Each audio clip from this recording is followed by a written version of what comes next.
हमारे friends welcome back once again students. आज हमारे साथ एक बहुत ही स्पेशल गेस्ट जुड़े हैं और उनके बारे में जानेंगे, उनकी जर्नी के बारे में जानेंगे। सबसे पहले बहुत बहुत कॉन्ग्रेचुलेशन। Thank you sir. तो हमारे व्यूवर्स आपको देख रहे हैं, आपकी जर्नी से सीखने वाले। तो सबसे पहले introduce yourself to them. Hello, my name is Yogesh Kanwar Pati. मैं बीकानेर राजस्थान से हूँ और मैंने यही बीकानेर से ही बीएससी और एमएससी की है। अभी 2024 में मेरी एमएससी हुई थी और मैंने फर्स्ट अटेम्प्ट भी दिया था जून में, लेकिन उसमें हुआ नहीं। तो मैंने अभी मतलब मेरे एग्जाम हुए थे एमएससी के, उसके बाद में 4-5 महीने तक प्रिपरेशन की और अभी दिसंबर में ही मैंने दिया था सेकेंड तो अटेम्प्ट। हमारे व्यूवर्स को बताइए, क्या रिएक्शन था जब आपको पता चला आपका इस बार क्वालिफाई हुआ है CSR net? What was your feeling? बहुत खुशी हुई थी। आपके पेरेंट्स का स्कोर क्या कार्ड पेरेंट्स का क्या रिएक्शन था? वो कैसे रिएक्ट किए? वो मुझसे भी ज्यादा खुश थे। चलिए, हमारे व्यूवर्स को बताइए, आपने आपकी प्रिपरेशन जर्नी कब स्टार्ट की, किस तरीके से आपने प्लान किया preparation, and what was your preparation journey? मैंने जब 2022 में मेरी बीएससी हुई थी, तभी मैंने फिर एमएससी में एनरोल किया था। तभी साथ साथ में मैंने प्रिपरेशन स्टार्ट कर दी थी, लेकिन एमएससी भी थी साथ में, तो फिर दिक्कत तो हुई थी। तो 2023 में मैंने फिर दिया नहीं था अटेम्प्ट। 2024 में जून में दिया था मैंने फर्स्ट अटेम्प्ट, तो उसमें तो हुआ नहीं। फिर अभी सितंबर अक्टूबर तक मेरे एमएससी हो गए थे एग्जाम। फिर बाद में मैंने 3-4 महीने का गैप लिया और उसमें प्रिपेयर किया दोबारा से। आईएफएस के जो भी नोट्स और थे उसी से पढ़ा था, सब पीवाईक्यू किए थे और फिर दिसंबर में दिया था एग्जाम राइट। तो उसमें। हमारे व्यूवर्स को बताइए, आपने जब प्रिपरेशन स्टार्ट किया होगा, सबसे पहले स्टूडेंट करता है सिलेबस, वेबसाइट पे जाके सिलेबस देखता है। क्या सिलेबस देख के आपको डर लगा था इनिशियली? हाँ, पहले मतलब देखा था ही कि बहुत ज़्यादा है, अप्लाइड भी था, प्योर भी था, अलग अलग बहुत सारे थे सब्जेक्ट। लेकिन फिर देखा कि मतलब सारे करना भी ज़रूरी नहीं है। मैंने चूज़ किए कि कौन-कौन से ईज़ी रहेंगे। पहले जैसे मैंने प्योर की पहले, तो वो तो करनी चाहिए, ईज़ी पार्ट रहता है। लेकिन साथ में फिर अप्लाइड भी की, कुछ पार्ट थे अप्लाइड में जो बहुत ईज़ी थे, तो वो किए। तो हमारे व्यूवर्स को बताइए, आपने जैसे मेंशन किया इजी टॉपिक तो सभी कर लेते हैं, बट जो डिफिकल्ट टॉपिक रहते थे जैसे कि अप्लाइड, किसी को रिंग थ्योरी, फील्ड थ्योरी में दिक्कत आती है, तो कॉम्प्लेक्स टॉपिक है उनको कैसे अप्रोच किया आपने, कैसे उनकी तैयारी की? हमारे व्यूवर्स को बताइए उन डिफिकल्ट टॉपिक्स के मैंने जो भी प्रिपरेशन की थी वो आईएफएस इंस्टीट्यूट से ही की थी। पहले तो जो भी सारे नोट्स थे वो अच्छे से पढ़ लिए थे। फिर क्वेश्चन प्रैक्टिस बहुत ज़रूरी है, तो क्वेश्चन प्रैक्टिस बहुत ज़्यादा की थी और पीवाईक्यू 4-5 बार कर लिए थे। पीवाईक्यू बहुत अच्छे से किए थे, बहुत अच्छे से किए थे पीवाईक्यू। चलिए, हमारे व्यूवर्स को बताया, आपने मेंशन किया आपने प्रैक्टिस करना कितना इंपॉर्टेंट रहता है, तो आपने मॉक मॉक टेस्ट कितने लगाए थे और एग्जाम से कितने महीने पहले मॉक देना आपने शुरू किया था?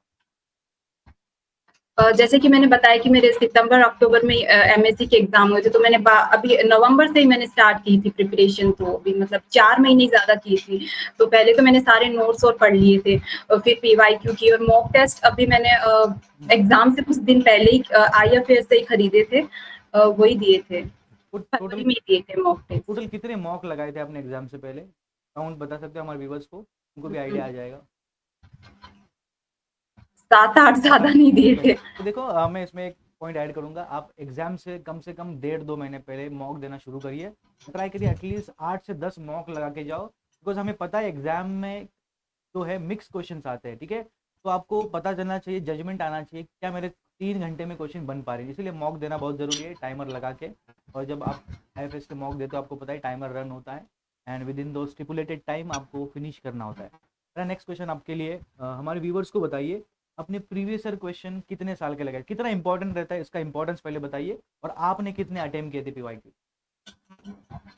पीवाईक्यू मैंने सारे 2013 से मतलब जो भी थे वो सारे किए ही थे। पीवाईक्यू तो बहुत इंपॉर्टेंट होते हैं, वो तो मैंने सारे ही किए थे। और क्या आपने 2000 जो पीवाईक्यू टाइमर लगा के करते थे कि, बिकॉज जैसे मॉक में आप 3 घंटे का टाइमर रन होता है, क्या आप टाइम लगाकर पीवाईक्यू सॉल्व करते थे? ये कैसे अप्रोच था आपका? हाँ, टाइम के अकॉर्डिंग, क्योंकि उसे पता चल जाता है कि कहाँ दिक्कत आ रही है, कितना टाइम ज़्यादा लगा रहे हैं, कितना कब लगा रहे हैं, कौन सा पार्ट में ज़्यादा टाइम लग रहा है। तो हमारे व्यूवर्स को होता है, मेरा नेक्स्ट क्वेश्चन आपके लिए, तो मैथमेटिक्स जैसा सब डिफिकल्ट सब्जेक्ट पढ़ना, वो भी कंसिस्टेंटली 6-7 महीने, it's not that difficult task. हमारे पास सेचुरेशन भी आता है, आवाज ठीक है? आवाज़ आ रही है मेरी? सर सर दोबारा से रिपीट करना, आवाज नहीं आई। Okay okay. तो मैं बोला हमारे व्यूवर्स को बताइए, आपकी पढ़ाई के मतलब कितने दिन आप दिन में पढ़ते थे, कितना आवर्स आप स्पेंड करते थे CSR नेट की तैयारी में? 7 to 8 आवर्स तो करती 10 थी। to 8 hours. हाँ मेरा नेक्स्ट सवाल आपके लिए, मैंने जैसे बताया कि मैथमेटिक्स जैसा डिफिकल्ट सब्जेक्ट पढ़ना, ठीक है, डेफिनेटली चैलेंजिंग टास्क होता है, सेचुरेशन आता है, तो वो सेचुरेशन फेज आपने कैसे हैंडल किया, क्या एक्टिविटी आप करते थे जिससे आप अगर सेचुरेट हो रहे तो दूर हट के फिर से बाउंस बैक करने के लिए आपको हेल्प करता है? ऐसी कोई एक्टिविटी, जैसे बहुत सारे स्टूडेंट म्यूजिक सुनते हैं, चेस खेलते हैं, क्रिकेट खेलते हैं, ऐसी कोई एक्टिविटी आप फॉलो करते थे सेट करने के लिए आपने आप?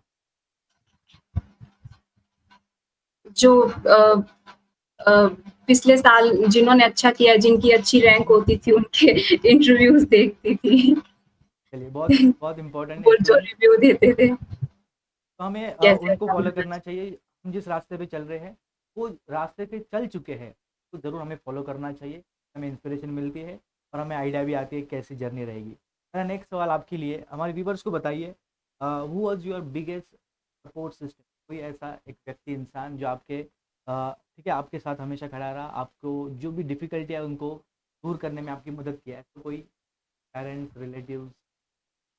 चाहिए। मेरे पेरेंट्स और मेरी दीदी है, दीदी ने बहुत सपोर्ट किया है कि कब क्या करना चाहिए, आगे क्या कर सकते हैं। दीदी दीदी का बहुत सपोर्ट रहा है।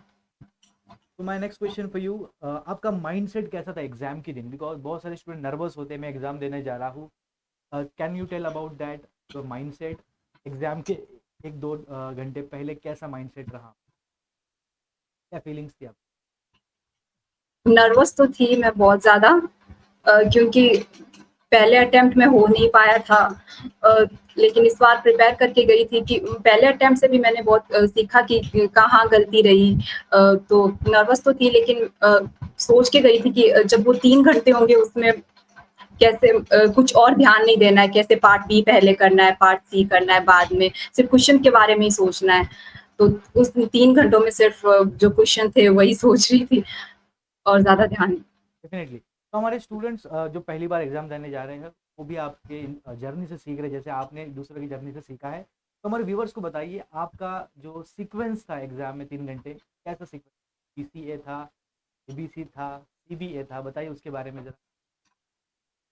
पहले बी, सी और फिर बाद में ए। PCA, तो आपको क्या 3 घंटे सफिशिएंट रहे थे या टाइम बचा था रिव्यू के लिए एंड में? नहीं, पहले बी करना स्टार्ट किया था, तो 1 घंटा तो उसमें चला गया था। फिर पार्ट सी किया मैंने। पार्ट सी में टाइम की तरफ ज़्यादा ध्यान नहीं दिया, उसमें लगभग मेरा बहुत टाइम चला गया था, लगभग 1.5 घंटा चला गया था उसमें मेरा। और फिर बाद में पार्ट बी को भी मैंने दोबारा से चेक किया कि कहीं कोई गलती नहीं हुई है। तो फिर पार्ट ए के लिए सिर्फ 20 मिनट ही बचे थे, तो फिर पार्ट ए मैंने उस 20 मिनट में ही किए थे, फिर 20 मिनट में ही। चलिए, मेरा नेक्स्ट सवाल आपके लिए बहुत इंपॉर्टेंट सवाल है, जो है पहली बार अटेम्प्ट करने जा रहे हैं तो डेफिनेटली सिली मिस्टेक वो करेंगे, तो ऐसा क्या चीज़ उन्होंने करना चाहिए जिनसे वो सिली मिस्टेक, ठीक है, पूरा जीरो तो नहीं हो सकता, कम हो, एटलीस्ट मिनिमाइज हो सिली मिस्टेक, क्या करें वो?